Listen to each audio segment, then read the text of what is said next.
everyone, Liz Holterhouse here again from OBX for Sale, bringing you the things that I love to use in my Airbnb.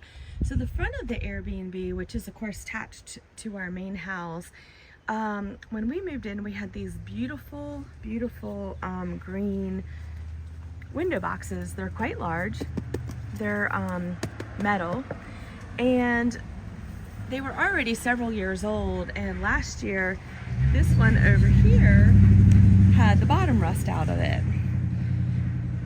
So I opened up my phone and I went to Google and opened up the Google picture finder and took a picture of it, and it brought it up immediately. We'll share the link with you, but these fit, they're exactly like the ones I used to have. They're just nice and fresh looking. They look like they're really old with the way that they're painted.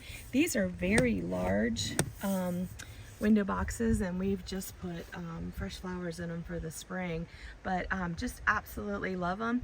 I took the two that were not rusted and I repurposed them around in my side yard, and I've got black beans and beans growing in them.